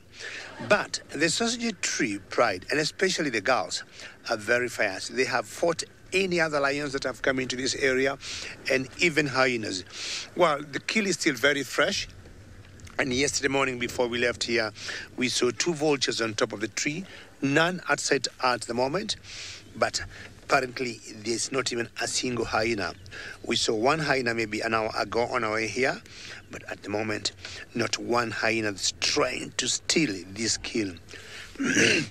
Excuse me, a couple of months ago, I saw a hyena that was trying to sneak to these lions, and the sausages had tried earlier in the evening to bring down a zebra, and they missed the kill, and they were very frustrated. This one particular hyena thought they made the kill, and she came to sneak on them. I can tell you that hyena was taught a lesson that he'll never forget, because the sausages almost killed that hyena, and that fight was led by Kingtail. You'd imagine the frustration the lions had, or the lionesses had, having missed some dinner, and a thief, as much as I would not want to call hyenas thieves, was trying to come and chance and find out if they made the kill, but they were not. Well, everybody have left the dining table. We may also want to do the same, and what we'll do, we'll go to the direction they have gone, do a small little loop, but they're all in the grass, taking a bit of rest before they come for the second harvest. We're going to move now, and also we could be lucky to find out where the male is. We haven't seen the male as yet, so let's just move and chance and find out. The big boy, I'm sure the big boy must have eaten so much food, and since we've been here, we haven't seen them. Sometimes the females will round out the calves, come close, maybe come a bit of nursing, as a bit of suckling as a dessert, who knows? Let's find out where they have gone and exactly what they are doing. So this grass, you can see how high the grass is what I've been talking about the last few days. That's quite a challenge to spot any of these cats, especially if you didn't know where they were. Just maybe move to the ones in the front there, and you can only sometimes just see the head popping up. How is that, Bungay? Are you happy? You're good?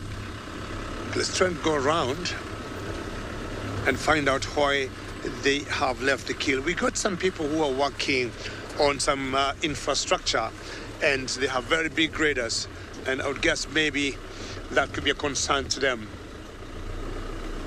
Okay, let's do this for now and see what we can see in that grass now. We've got one of the oldest cubs out there. Not sure he is with mama or not, but there's one female that's staying very close. So all very good, and we get your comes. All right, let's now go to Lauren and find out what could be the latest update from her lions or buffaloes that she had earlier.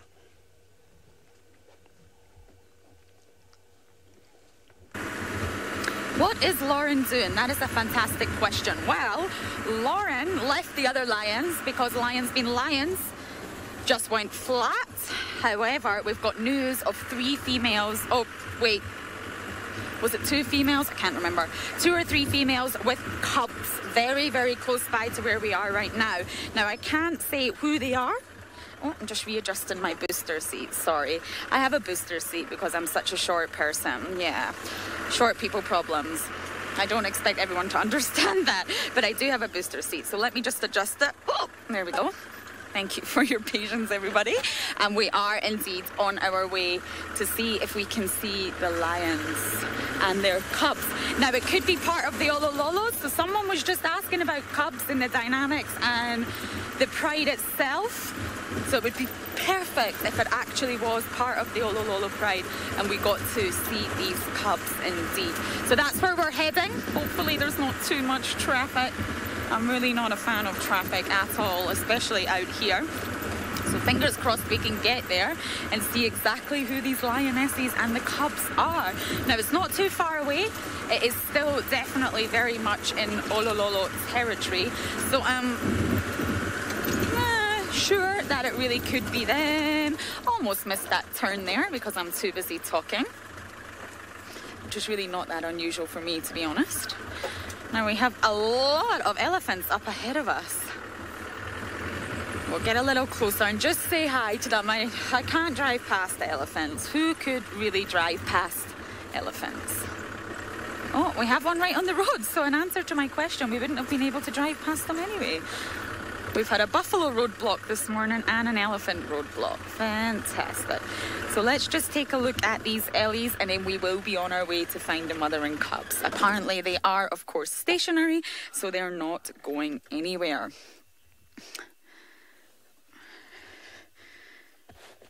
Jules is saying, do not say you're short. Say that you're vertically challenged.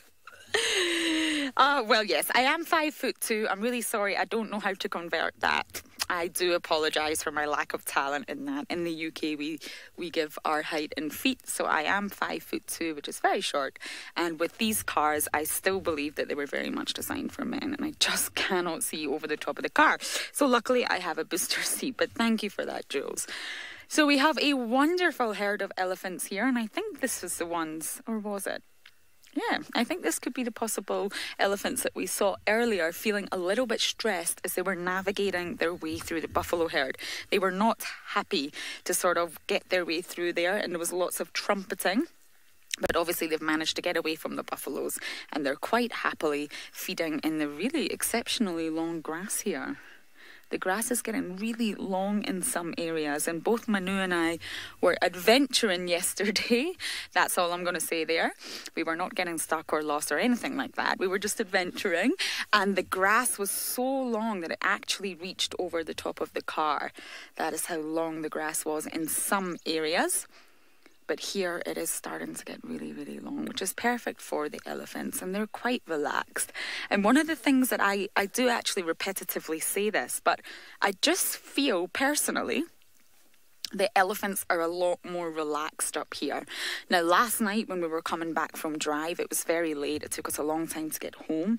It's probably just about 9 o'clock, pitch black, and a huge herd of elephants were in the road. Now, obviously, it's dark. We had our car lights on, the noise of the car, and of course, we had to stop to let them pass. But they were absolutely relaxed. They just walked right past the car, no problem, took their time, and eventually we got moving again. But I just feel the elephants in Juma are just a little bit more antsy, shall we say, a little bit more irritable and a little bit more on edge. Now, that's just my personal opinion. Others may share a different opinion, but I do think the elephants here are a lot more relaxed, especially when the cars are going past.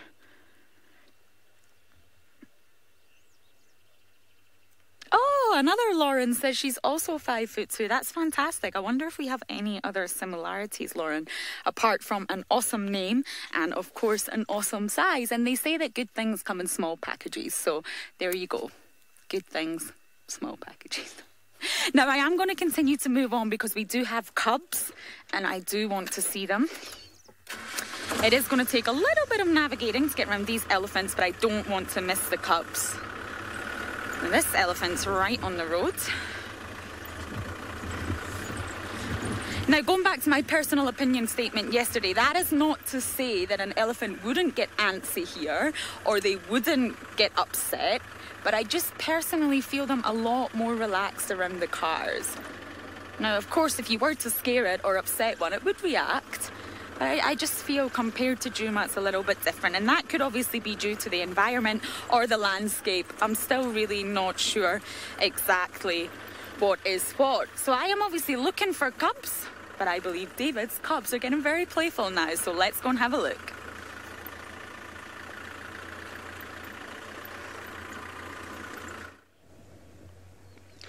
Yes, Lauren, yeah, you're looking for cubs. I got cubs, and they're not only normal cubs, but cubs that are having a drink. How special is this?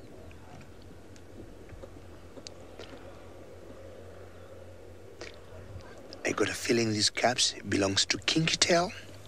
Kinky Tail is one of the females in this particular pride. And you can see there's a little water pan there. And what they're trying to do is just to quench their thirst. And this is very special.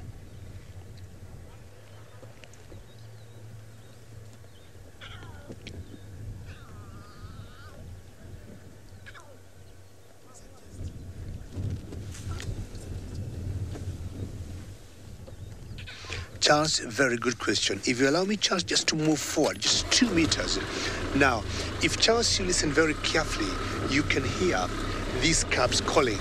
And I want to stop this, okay? And Charles, the only way they can communicate, it's just by calling. There's no two ways about it. The grass is too tall. And so if these cubs are just left on their own, that's it, they're done and they'll be lost and anything would happen to them. So what would happen here, Charles, the adults, they have what you call follow me signs. If you look behind the ears of most fully grown lions, they got black spots. And also using their tails, the tips of all lions have a black tip, and that's also what they would use as follow me sign out here in the tall grass. But for the cubs, the mother has to call them, or the cubs have to call the mother. Do you want to have a drink, Kinktail? This is a magical moment. Mother and cubs having a drink.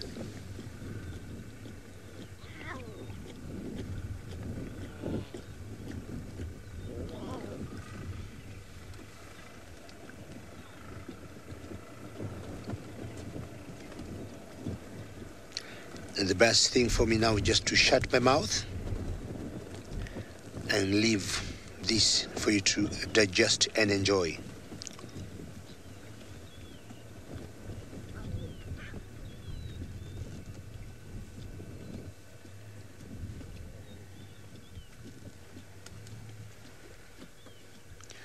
What a special sighting. Not sure we can cover a bigger audience, Mary.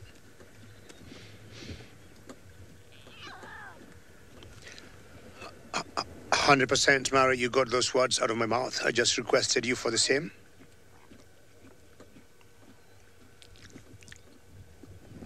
Please do.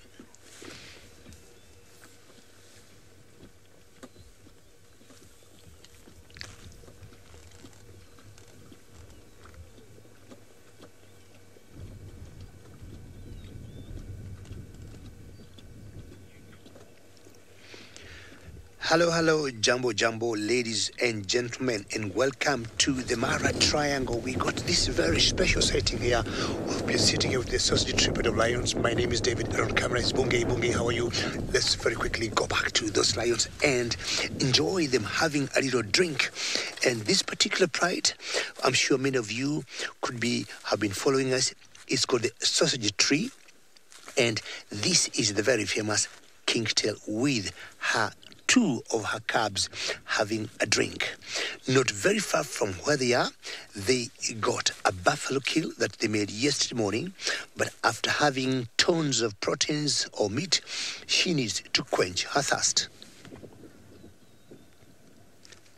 This is one of the very special moments, I would say, in my career as a guide, to see. Thank you very much, Bungay. There's another fully grown cub there, much older. Of course, this is not the mother. The mother is another female. And I guess he could be, because I know he is a male, could be about 6-7 months old. And we've been following them from last year.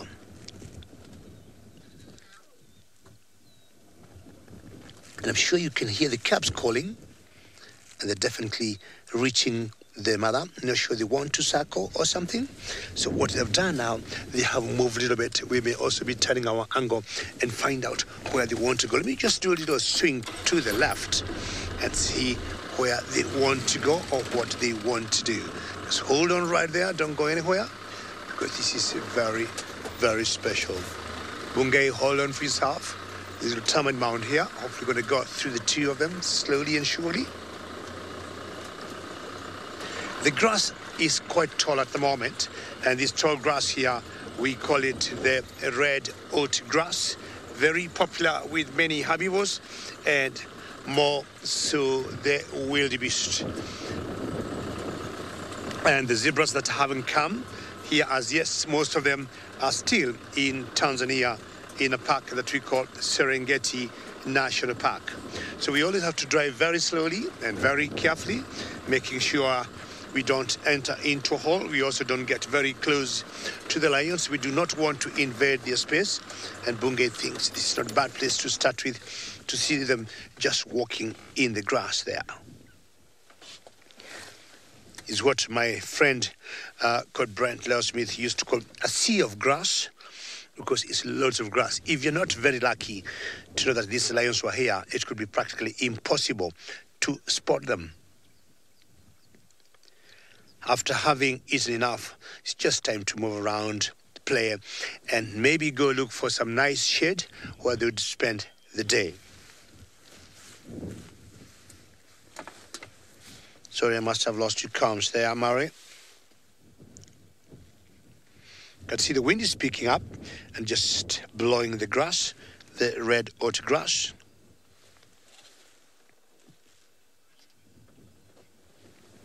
Thank you very much that all of you are loving this setting, and more so the cubs, and to see them in the grass, it's super special. Let me see if we can move forward a little bit.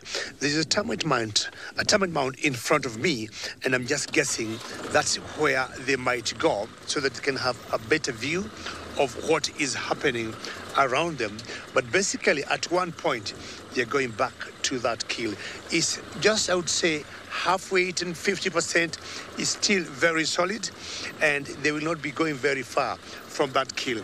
There's a little bush or little forest ahead of me, and they might go there to bed and get better part of the shade for the rest of the day, and maybe when it cools off again, they'll be coming back to their kill. Now, I got a Kingtail. Kingtail is the oldest female in this particular pride, very experienced, and she is leading the pack on the move to where they may want to spend the rest of the day.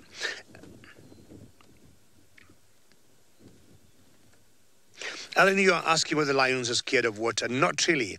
I mean, in general, many cats do not like water, in general, and more so lions.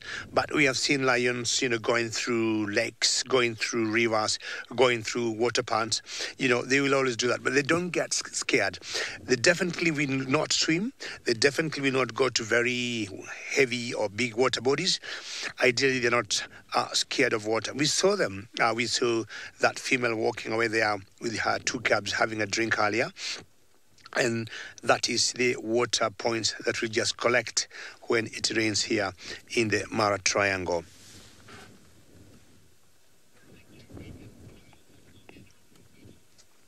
Well, ladies and gentlemen, I think that was a very magical moment, and I want to thank you very much for having watched.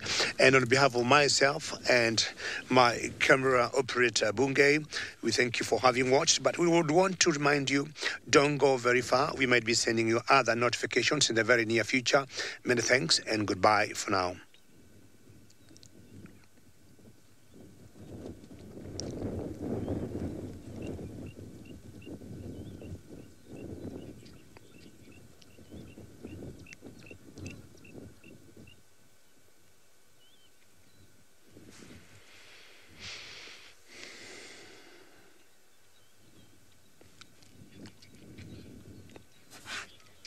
Well, we continue enjoying our view here of the Sausage Tree Pride. And for those of you who could be joining us now, this is the Sausage Tree Pride, which is just an amazing pride.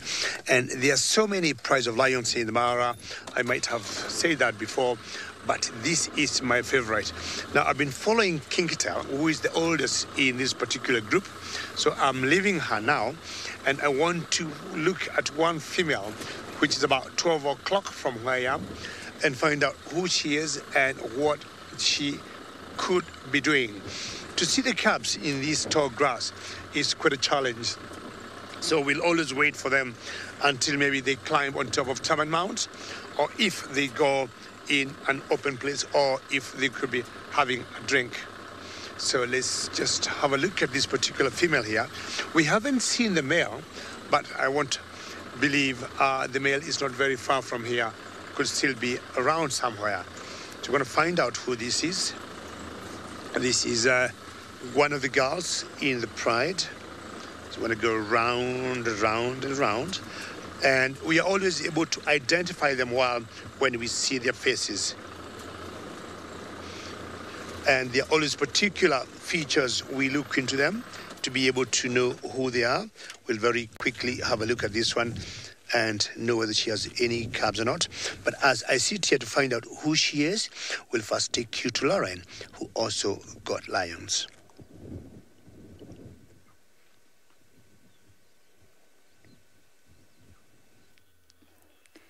Ta-da! Look at that little face. We have a mother here with a tiny little cub behind it, obviously playing hide and seek here. We keep getting a little glimpse and then it keeps popping its head right back down behind the mother.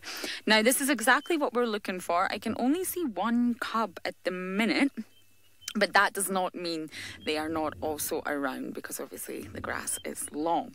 Now, we haven't got much time here. There we go. Unfortunately, we have been asked to leave the area as it's a slightly sensitive sighting, but we will show you the lioness and her cub for now, and then unfortunately, very sadly, we have to leave. And indeed, we do believe this is the Olololos and the cubs we were referring to, because it is Olololo territory and it's really not too far away from exactly where we were earlier. So adorable sight, and I'm glad we managed to get a glimpse of it before we do have to leave, which I'm afraid it's just the way it works out here. And obviously we can see those little ears in the grass here. Is there any, can you see any more than one, Manu? No, we're trying to get the best view as we can for you before we go. But unfortunately, this is the best we can do. But at least we found them, and we know that the cubs are around. We just obviously cannot confirm how many at this stage. But the Olololo Pride do have cubs.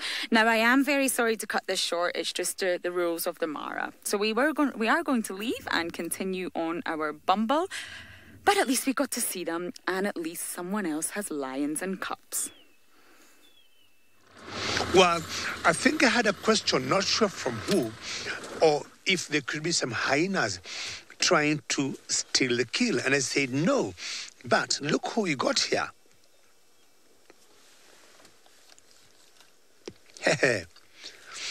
Now, what she is doing she's trying to locate where the kill is, but the wind is just taking her in circles. A lot of confusion. You can see she's just put her nose up. Hyenas, I think of all the senses of the hyenas, I think the strongest one is the sense of smell. That's my guess. I could be wrong. But what she's trying to do, I can smell it. It's gone. I can get it again. It's gone. And I feel sorry for you, hyena. I wouldn't know what clan she belongs into, but she got some wind of some breakfast somewhere. She definitely can tell there's some food somewhere. And what I can say now, she has gone definitely in the wrong direction. You are wrong, hyena. Oh, a lioness is trying to chase her. Oh, it's a lioness. Get out of here. Shame on you. I told you earlier, this pride, to me, they do not take any nonsense from anybody, from any other lions or any other would-be competitor like a leopard or a cheetah or even a hyena. I can tell you, I don't know whether that's Limpy or who that is, but she is like, you know what? Get out of here and go away. We did all the difficult, all the tough job of bringing that buffalo down. We took a very big risks. Who do you think you are? She just went on top of that Taman Mount, maybe to look around and see if there are any other people or any other thieves, if I may call them, who want to come and sneak on their breakfast. And that's a confirmation. We are in charge here. Do not play games with our food, eh? Very well done. Not sure whether that's Limpy or not, but she has given a very good chase. We got one more to the left. Bunge, if you've seen to the left, there's one with a cub, and they have also gone on top of a Taman Mound, and I think they're doing the same. They do not want any hyena or any other hyenas coming close to their kill. So you've got those other three girls there, one with a cub to the right. Indigo Girl, I can tell you, you're very right. These ladies are tough. And personally, Indigo Girl, I respect them. You remember, I have always said many times, how they are able to bring down buffaloes without sustaining injuries. It's very special. It's only Limpy, who we saw once, picked up some kind of, sprained an ankle or some knee, we're not sure what happened. But more often than not, bless you, Bungay, more often than not, they have comfortably and very skillfully brought down buffaloes. Many times you've seen lions being hurt or, hurting their eyes or their bodies getting poked by horns of buffaloes. But this particular pride, Indigo Girl, they have always come out shining, even after doing such difficult and dangerous game to bring down buffaloes.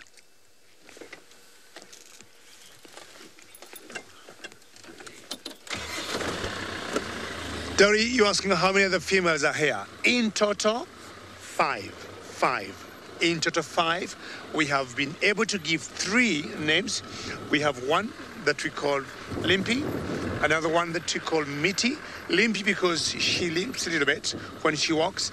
Mitty because she loves to climb trees, and in particular sausage trees. And of course, we got the big boss that we call Kingtail. Kingtail because she got a knot on her tail. So we got 2 more that we haven't given names. And maybe we're thinking this year we are going to look at particular maybe physical characteristics that they have, and we are going to give them names. So total 5 females, maybe 10, 12 cubs, and a coalition of 2 males currently that we call the Old Ndonyo Pike. So I'm driving back to the kill to find out if there could be anybody left there, because all the girls, all the females have gone in that direction, and I think they're going to get some shade because they have maybe been eating the whole of last night and early this morning. I'm thinking maybe we might have one of the males getting that kill. Carol, good question, and you're asking whether Kingtails are the youngest in this particular pride. And I would say a big yes. A big yes. They are the youngest. I would say a very big yes. They are the youngest. And they're the ones, I'm not sure you saw them, Carol, drinking. They're the ones, the two you saw drinking with Kingtail. At the moment, we are still trying to get our numbers correct. Does Kingtail have 2 cubs, or 3, or 4? That we'll be able to do before long. But you can imagine the height of this grass. It's very difficult to do that. So what we want to do when we are lucky is maybe to get all of them in an open area, or like, you know, on top of a termite mound, the whole pride, and then we're going to quantify them well and have a very accurate data. But what we know for a fact, we got 4 sets of cubs, 4 different ages.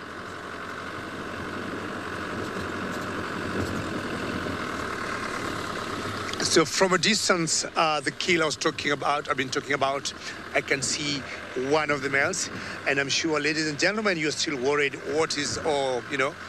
wondering what could be happening in Juma, but we still have that technical issue, and it's more of an internet problem, and the engineers are working on it. Initially, we had a very big storm there. That's why we do not have Juma, with the show. So at the moment, it's going to be me and Lauren. How does that sound? But as soon as Juma is up, they're able to fix the internet, everything will be Hakuna Matata, right? Now, let us look at this one particular boy here who have been missing since we got here. We haven't seen him, but apparently he has just been lying in the grass. Aha, and Mary says he loves to hear Hakuna Matata. Let me see whether I can give you this particular angle without getting very close to him. Right, just hold on for a second. I've always told Bungay I'm left-handed, but I've been lying to him. So I like most of my content on my left. Bungay, tell me when to stop. Bungay says this is good, and we can see this one big boy here. Do you want to rise and shine? Yes, just by the time we get here, he has risen up, and there he walks in the grass. And this is one of the members of the Olndonyo Pike. There are always 2 of them. I'm not sure whether they're 2 brothers or 2 first cousins. But I would want to believe he is not going to stay very far from this kill. He has no reason to leave it. We just saw one hyena that was trying to be clever and trying to sneak on this kill. So if the girls or if the females have gone to take some shade somewhere for the rest part of the day, he is going to stay here. So we're going to turn to the right because he just walked behind the car and see whether he's going to follow the girls or he will stay around, because from a distance I can still see one of the girls up there, and this boy, go there. Okay, there he is, and just enjoying the look of the savannah, but I'm very convinced he is not going anywhere. And he has no reason to leave this kill. I mean, hyenas would come in any time, would easily have vultures, and a pack of 5-10 hyenas, the speed or the rate they eat at, they're going to finish what's remaining here of this buffalo.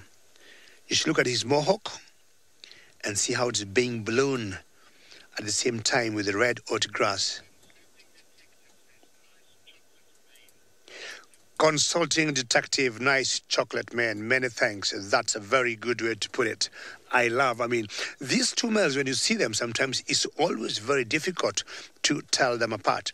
But chocolate man, fantastic. I love that.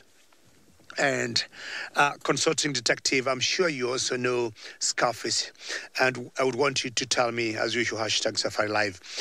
This particular male and Scarface and Kipuli, of the 3, who do you think is good looking?